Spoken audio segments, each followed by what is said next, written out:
Mr. President, reserving the right to object. This is a shameful attempt by Republicans to keep working Americans buried under mountains of student debt. President Biden's decision to cancel up to $20,000 of federal student debt for as many as 43 million Americans with incomes under $125,000 a year is an historic step to deliver life-changing relief to working families and to help rebuild America's middle class. Senator Scott's bill is just one of Republicans' desperate efforts to block cancellation for millions of Americans. Now, Republicans are happy to pass out tax breaks and regulatory loopholes for billionaires and giant corporations, but they're fighting tooth and nail to keep working families from getting a penny of relief. Evidently, Senator Scott believes that $2 trillion in Republican tax cuts that were not paid for is fine, so long as those tax cuts are aimed mostly at billionaires, millionaires, and giant corporations. But a program that costs a fraction as much and for which 90% of its benefits go to people earning less than $75,000 a year is now somehow a moral outrage. Today, he claims to worry about those taxpayers who he says will shoulder student loan cancellation. But where was Senator Scott, or then Governor Scott, when Donald Trump and the congressional Republicans handed out $2 trillion in tax breaks to billionaires and giant corporations, not a penny of which were paid for? Where was he then? Well, he endorsed the Trump administration's plan to cut taxes for corporations, and he celebrated those tax breaks for the richest among us. He wasn't worried about how taxpayers would pay that off, not a word about the fairness for all the people who would bear that burden, so long as the benefits went mostly to the rich and the powerful. Senator Scott has basically laid it all out there for America to see, and that's the difference: helping billionaires or helping working families. And that difference pretty much sums up Republican and Democratic differences across the board. If we're cutting a break for the rich and the powerful, Republicans are on board. If we're trying to help out working people, congressional Republicans take to their fainting couches and claim to be so worried about the national debt. Student loan cancellation is very popular in America, including with the majority of people who have no student loan debt. And that is because there is scarcely a working person anywhere in America today who does not know someone who is choking on student loan debt. But Republicans, evidently the Republicans in Congress, live in bubbles that prevent them from meeting any of the millions of people out there who busted their tails, who worked multiple jobs, who made their payments, and who still watch their debt loads continue to climb. So let me just set the record straight here. I want to repeat an earlier point.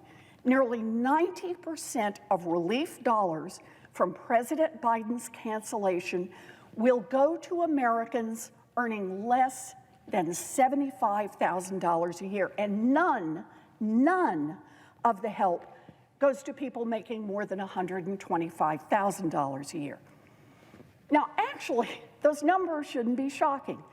Think about who owes student loan debt. Senator Scott talks about Harvard multiple times in his speech, but it's not wealthy people who go to Ivy League schools who end up with the student loan debt. It's middle and working class Americans who were born into families who couldn't afford to pay out of pocket. In fact, 99.7% of borrowers did not attend an Ivy League school. By comparison, at the University of Florida, so that would mean what, 0.3% of people who went to Ivy League schools borrowed money. By comparison, I just looked it up while the senator was speaking, at the University of Florida, 15% have to borrow in order to make it through to graduation. At Florida State, 26%, that's 1 in every 4 people at Florida State, has to take out money in order to be in college. And at Florida A&M, the numbers are even higher. 68%, more than 2/3 of the people who are in school have to take out money in order to make it through college. And this is true across the country. At state schools, about half of all students have to borrow to make it through. At historically Black colleges and universities, the number is about 90%. So let's be really clear about who exactly congressional Republicans are trying to take relief away from. It's not Ivy Leaguer doctors and lawyers. Who are the people that Senate Republicans say aren't worthy of the kind of help that billionaires and giant corporations could get in their big tax package? Who do Senate Republicans think should be squeezed harder? Who do Senate Republicans say should simply be left behind? Well, Senate Republicans want to leave behind the 42% of borrowers who do not even have a 4-year college diploma. These are folks who took out money, loans, in order to become a nurse's aide, to become a mechanic, to go to beauty school, to get their commercial driver's license, to drive a truck. And too often, the wages that they were promised never materialized. Senate Republicans say, let them struggle, leave them behind. So who gets the most help under President Biden's cancellation? Senator Scott said this is all about doctors and lawyers. Let's take a look at that. The share of student loan borrowers who earned a cosmetology certificate is about double the share of borrowers who got professional degrees in law and medicine combined. Senate Republican says, let those cosmetology certificate holders struggle, leave them behind. Similarly, there are more student loan borrowers who took out debt to earn a certificate for driving trucks and working on the railroad than those who did so to become dentists and optometrists. Senate Republicans say, let those truck drivers and railroad workers struggle, leave them behind. And it's not just people who have 2-year degrees or certificates who get help under President Biden's cancellation. It's people who don't have any degree at all. These are people who did everything our country asked them to do by graduating from high school and advancing their education. But life happened. They got pregnant, or they had to take care of a sick family member, and they had to leave before finishing their degree. Senate Republicans say, let them struggle, leave them behind. Who gets help? It's women who hold nearly 2/3 of all outstanding student loan debt. Black women in particular shoulder a disproportionate amount of the student loan debt burden. Black women who hold more debt than any other group. Senate Republicans say, let them struggle, leave them behind. Who gets help? It's Black Americans who borrow more money to go to college, borrow more money in college, and have a harder time paying it off after college. They are the ones who will see their debt eliminated under President Biden's cancellation plan. Senate Republicans say, let them struggle, leave them behind. Who gets help? It's the 50% of Latino borrowers with debt who will see their student loan debt completely eliminated. Senate Republicans say, let them struggle, leave them behind. Who gets help? It's the millions of people who couldn't save for retirement or buy their first home or start a family because of student debt. Senate Republicans say, let them struggle, leave them behind. We are living in a moment when the President of the United States has reached out, literally, to tens of millions of families and said, I'm putting government on your side. But the congressional Republicans are determined to make this country work even better for the rich and the powerful. And that is why they are trying to pass the bill that Senator Scott has advanced. These Republicans are all for giving handouts to giant corporations and billionaires. But the minute that our country creates a little breathing room for the millions of hardworking people whose biggest sin is they tried to get an education and they grew up in a family that just couldn't afford to pay for it, those Senate Republicans are right here on the Senate floor trying to undo it. So I want to take a minute and just look at the bigger picture to see how we got here. We have a student debt crisis because our government stopped investing in higher education and began shifting the cost of college onto working families. I went to a great public university that cost $50 a semester, a price I could pay for on a part-time waitressing job. I got to become a teacher and a law professor, a United States senator, because higher education opened 1 million doors for a kid like me. But that opportunity no longer exists in America.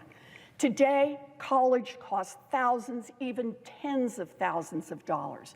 And instead of investing taxpayer dollars to help bring down those costs, the state governments reduced their financial support, and the federal government told everyone to borrow the money they needed to cover the rising costs of going to school.